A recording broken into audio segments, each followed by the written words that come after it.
আসসালামু আলাইকুম প্রিয় এইচএসসি 26 পরীক্ষার্থীরা, আজকের ভিডিওটা খুবই গুরুত্বপূর্ণ একটা ভিডিও। কারণ কি আজকের ভিডিওটা দেখার পর আমাকে এই ভিডিওটা শেষ হওয়া মাত্রই আমাকে একটা ফাইল গোছাতে হবে, যে ফাইলের ভিতর আমি যে বিষয়গুলো বলবো এগুলো সব কিছু নিতে হবে। কারণ কি বোর্ড থেকে অনেক কিছুর উপরেই নিষেধাজ্ঞা এসেছে, যেগুলো নেওয়া যাবে না সেগুলোকে সাইডে রাখতে হবে, আর যেগুলো মাস্ট বি পরীক্ষার হলে ইম্পর্টেন্ট সেগুলোকে নিতে হবে।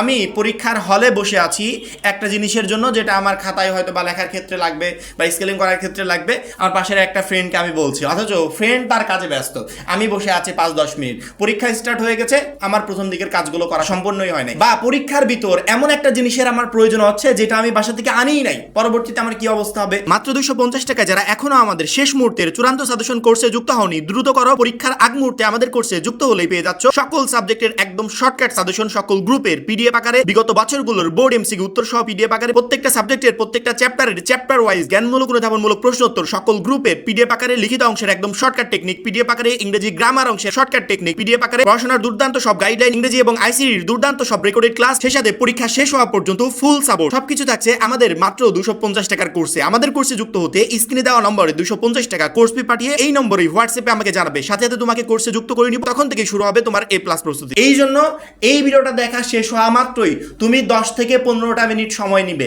সময় নেওয়ার পর আমি যেই বিষয়গুলো বলবো যে পরীক্ষার হলে এগুলো নিয়ে যেতে হবে, সেগুলো সুন্দর করে গোছাবে, ফাইলের ভিতর ভরবে। কালকে পরীক্ষার হলে যাওয়ার সময় জাস্ট ফাইলটা নিয়ে চলে যাবে, আর কোনো ঝামেলা তোমাকে পোহাতে হবে না। তো বেশি কথা না বলে আমরা দেখে নিব যে আমাকে কালকে বোর্ড পরীক্ষার হলে সাথে করে কি কি নিয়ে যেতে হবে।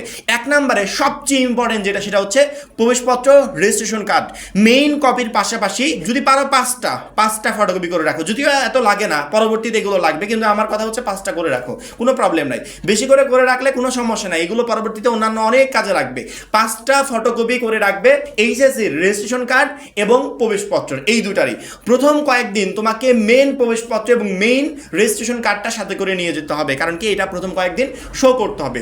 যখনই ক্লাসের টিচার দেখতে দেখতে এগুলো অভ্যস্ত হয়ে যাবে, না শিক্ষার্থীরা আছে, হল সুপার আসবে, ম্যাজিস্ট্রেট আসবে, দেখবে যে রেগুলার শিক্ষার্থীরা আনছে, পরবর্তী কয়েকদিন পর তুমি ফটোকপি নিয়ে গেলেও কোনো প্রবলেম হবে না। কারণ কি অনেক সময় মেইন কপিটা হারিয়ে যেতে পারে, ছিঁড়ে যেতে পারে, বা যে কোনো কিছু হতে পারে, তখন ওইটার অল্টারনেটিভ হিসেবে তুমি ফটোকপি ইউজ করতে পারবে। এই জন্য তোমার কাজ হবে আজকেই কেউ যদি ফটোকপি না করে থাকো, রেজিস্ট্রেশন কার্ড, প্রবেশপত্র ফটোকপি করে নাও। তোমাকে যেতে হবে না, তোমার কোনো ফ্যামিলি মেম্বার আছে না, বাবাকে দাও, বড় ভাইকে দাও, ছোট ভাইকে দাও, যে ফটোকপি করে আনো, তুমি বাসায় পড়াশোনা করো, এই কাজগুলো তারাই করে দিবে। প্রবেশপত্র এবং রেজিস্ট্রেশন কার্ডটা ফটোকপি করার পর ফটোকপিগুলো বাসায় রাখো, আর মেইন কপিটা ফাইলের ভিতর ঢুকিয়ে নাও। 4-5 দিন পর থেকে মেইন কপিটা বাসায় রেখে ফটোকপি পরীক্ষার হলে নিয়ে যাবে, ইনশাল্লাহ কোনো ধরনের কোনো সমস্যা হবে না। এরপরে সবচেয়ে গুরুত্বপূর্ণ অস্ত্র যেটা আমার পরীক্ষার হলে প্রয়োজন হবে, সেটার নাম হচ্ছে কলম। যে সে কলম নিলে হবে না। আমি 5টা নতুন কলম নিয়ে গেলাম। পরীক্ষার হলে কলম দিয়ে লিখতে গেলে দেখলাম যে কালি বেরোচ্ছে না, আমি যে লিখবো, একটা ফ্রি হ্যান্ড রাইটিং করবো, আমি যে অনর্গল লিখে যাচ্ছি, সেরকম সার্ভিস কলমটা দিচ্ছে না। নতুন কলম সাধারণত এরকম ডিস্টার্ব করে, অনেক সময় লিখতে পারে না, আবার জোর করে লিখতে গেলে খাতা পর্যন্ত ছিঁড়ে যাওয়ার সম্ভাবনা থাকে। এই জায়গায় তোমাকে খেয়াল রাখতে হবে 3 থেকে 4টা কলম তুমি নিবে, এবং সেই 4টা কলমই যেন রানিং কলম হয়। আমি ওই যে প্রতিদিন বলি না, যে প্রতিদিন স্টাডির শেষে 1 ঘন্টা সময় রাখবে শুধুমাত্র হাতের লেখা প্র্যাকটিসের জন্য, যে কিভাবে একটা সৃজনশীল প্রশ্ন 22 মিনিটে শেষ করতে হয়। এই 22 মিনিটে তুমি ওই কলমগুলো দিয়ে লিখবে। এক একটা কলম দিয়ে এক একটা সৃজনশীল প্রশ্ন লিখলে ওই কলমটা রানিং হয়ে যাবে, পরীক্ষার হলে গিয়ে কোনো ধরনের কোনো ডিস্টার্ব দিবে না। 3 থেকে যে 4টা কলম তুমি পরীক্ষার হলে নিবে, এই 4টা কলমই যেন রানিং কলম হয়, নতুন কোনো কলম না। তুমি হয়তো বা 5 মিনিট 10 মিনিট লিখে রানিং করে ফেলেছো, এরকম কলমগুলো নিয়ে যাবে। তাহলে পরীক্ষার হলে ইনশাল্লাহ কোনো ধরনের কোনো ডিস্টার্বে তোমাকে পড়তে হবে না, এবং কারো কাছ থেকে কলমের জন্য হেল্পও চাইতে হবে না, ঠিক আছে? পরবর্তীতে যে জিনিসটা প্রয়োজন হবে সেটা হচ্ছে স্কেল, মাস্ট বি ইম্পর্টেন্ট। আমরা পরীক্ষার হলে গিয়ে দেখি অনেকে টেবিলের সাথে খাতা রেখে এভাবে স্কেলিং করে, এটা তো সঠিক নিয়ম না। আর এভাবে স্কেলিং করে তো মজাও পাওয়া যায় না, বা সময় নষ্ট হয়, আবার লাইনগুলো সোজাও হয় না। তুমি সুন্দর করে একটা স্কেল নিয়ে গেলেই তো হলো। তুমি একটা স্কেল আজকে বাজার থেকে কিনবে, যদি কারো থাকে অবশ্যই সেটা রাখবে, সেটা সুন্দর করে ফাইলের ভিতরে ভরে রাখো। প্রবেশপত্র, রেজিস্ট্রেশন কার্ড, তারপরে 3 থেকে 4টা রানিং কলম, স্কেল, এগুলো এখনই ফাইলের ভিতর ঢুকিয়ে রাখো। পরবর্তীতে যেটা প্রয়োজন হবে সেটা হচ্ছে পেন্সিল। পেন্সিল অনেক সময় আমাদের পরীক্ষার হলে লাগে, প্রয়োজন হয়, এটা সাথে করে রাখবে সবসময়, অল টাইম তোমার ফাইলের ভিতর রাখবে। পেন্সিল রাখতে হলে ইরেজারও রাখতে হবে, সেই সাথে কাটারও রাখতে হবে। কারণ কি পেন্সিল যাতে আমি ইউজ করতে পারি তার সকল কিছু আমাকে ফাইলের ভিতর রাখতে হবে। যেদিন ম্যাথ পরীক্ষা সেদিন তো নিলেই, ম্যাথ পরীক্ষা বাদেও এক্সট্রা টাইমগুলোতে নিবে, অনেক সময় কাজে লাগতে পারে। আরেকটা জিনিস, পরীক্ষার হলে যদিও কেন্দ্রে ঘড়ি থাকবে, তারপরে অনেক শিক্ষার্থী নিজেরা ঘড়ি নিয়ে যাওয়ার চেষ্টা করে, যে আমার ঘড়িটা আমার হাতে থাকুক, আমি কেন্দ্রের ঘড়ির উপর ভরসা করতে পারছি না। সেক্ষেত্রে এটা মাথায় রাখবে যে বোর্ড থেকে নির্দেশনা দিয়েছে ডিজিটাল কোনো ঘড়ি শিক্ষার্থীরা পরীক্ষার হলে ব্যবহার করতে পারবে না। কাঁটাযুক্ত ঘড়ি ব্যবহার করতে পারবে, কাঁটাযুক্ত নন প্রোগ্রামেবল ঘড়ি ব্যবহার করতে পারবে। সেক্ষেত্রে কাঁটাযুক্ত ঘড়ি যদি কারো থাকে ওইটা পরীক্ষার হলে নিয়ে যাবে। ডিজিটাল ঘড়ি পরীক্ষার হলে নেওয়া সম্পূর্ণ নিষিদ্ধ।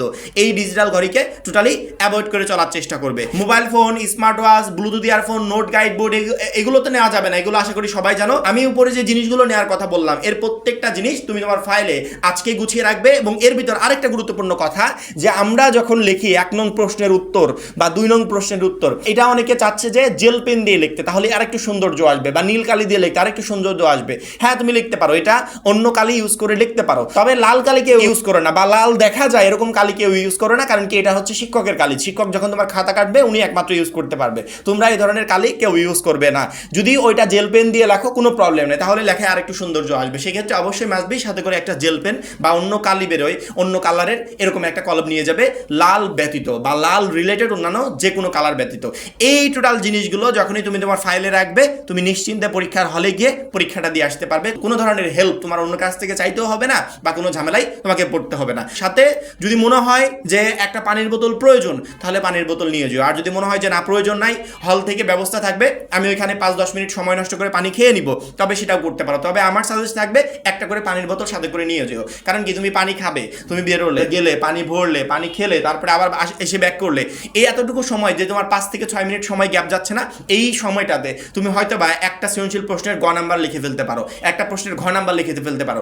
এমনি তো লিখে শেষ করা যায় না, এর ভিতর যদি আবার ব্রেক নিই তখন কিন্তু ঝামেলা হয়ে যায়। এই বিষয়গুলো খেয়াল রাখবে। এবং আমি যে বিষয়গুলো নিতে বললাম, এখনই ভিডিও শেষ হওয়া মাত্র একটা ফাইলে সবকিছু গুছিয়ে রাখো, দেন পরীক্ষা শুরুর আধা ঘন্টা বা 1 ঘন্টা আগে যখন কেন্দ্রে রওনা হবে তখন এই ফাইলটা নিয়ে সুন্দর করে চলে যাবে। আরেকটা গুরুত্বপূর্ণ কথা, আধা ঘন্টা আগে না, যদি তোমার বাসা থেকে আধা ঘন্টার পথ হয় তাহলে মিনিমাম 1.5 ঘন্টা আগে তুমি বেরোবে।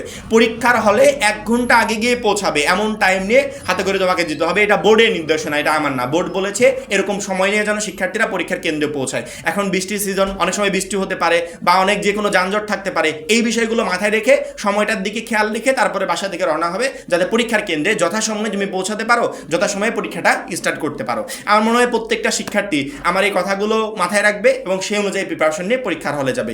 ইনশাআল্লাহ কোনো ধরনের কোনো সমস্যায় তোমাকে পড়তে হবে না। আর পরীক্ষার প্রশ্ন নিয়ে একদমই টেনশন করবে না। তুমি যদি ভালো প্রিপারেশন নিয়ে যাও, আমরা 2 দিন যাবত যে গাইডলাইনগুলো দিচ্ছি সেগুলো যদি কমপ্লিট করে যাও, ইনশাআল্লাহ বোর্ড পরীক্ষার হলে তুমি একটা বেস্ট পরীক্ষা দিয়ে আসবে এবং সকল প্রশ্ন পরীক্ষার হলে কমন পাবে। আশা করি প্রত্যেকটা শিক্ষার্থী বুঝতে পেরেছো। এখন এই পর্যন্তই। পরবর্তী ভিডিওর জন্য অবশ্যই চ্যানেলটাকে সাবস্ক্রাইব করে রাখবে। আর যারা এখনো আমাদের শেষ মুহূর্তের ফাইনাল সাজেশন কোর্সে যুক্ত হন, খুবই দ্রুত যুক্ত হয়ে যাবে। সবাই ভালো থাকবে, সুস্থ থাকবে।